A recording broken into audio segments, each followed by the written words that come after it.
So you have founded a company 2 years ago called This Moment that's really sort of transforms and streamlines the social media experience for brands. Yep. Can you tell me a little bit about it? Yeah. Well, basically what we've recognized is that brands have established a footprint in so many different places online.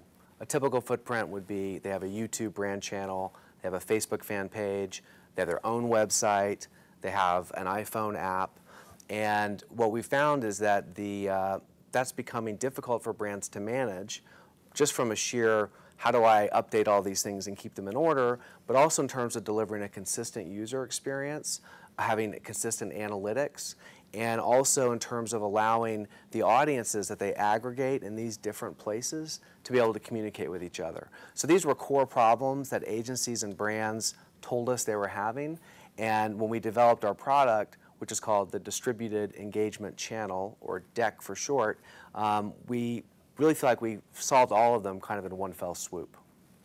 So what does the future hold for this type of social media streamlining? First, there's just the recognition that this is the primary touch point that brands are going to have with consumers going forward.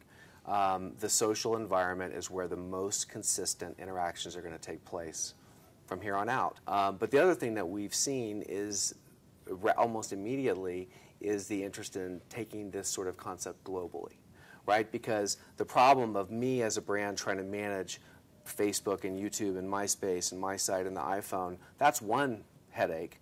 But if you multiply that times all the different territories that I'm operating in and all the different languages and all the different fragmentation in my messaging and my presentation and in my reporting, it's a staggering problem that every global brand faces. And so we are rapidly seeing people ask for, and we will launch in October, the global version of the Distributed Engagement Channel that allows for central management of the brand presence and content with the capability to overwrite at the local level to make that content relevant to a specific target market.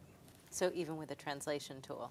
Yeah, well, basically all of our channels are backed by a content management system, and that content management system will allow the local content to come in, whether that comes in through automatic translation, whether that comes through a translation service, or whether that comes through a person on the ground there who wants to make the message specific to their market. So this is really fascinating, and this is something that I didn't even know was actually happening. So it's Yeah. amazing, and Yeah. I'm glad we got to speak about it. But it begs the question, we're talking about a tool that's allowing allowing brands to control social experiences for their brand. So that's just one tiny element of an entire social experience. So you, for example, must have a lot of different social networks out there Yep. that you monitor and manage. How do you decide where you engage, what you share, what annoys you, and how to manage all the different streams of this flood of information personally? So much is temporal, so much is fleeting, so much is echo and repetition, that I just try to be real disciplined about if I'm going to spend time in a social environment or looking at a feed or responding to messages or requests on all these different networks, that there's a purpose to it. There's a point to it. I'm actually getting something in return. I think a lot of times it's just easy to fall into the trap of, well, I'm on all the time and I'm following everything and therefore I'm doing something. Just reading these things is not doing anything.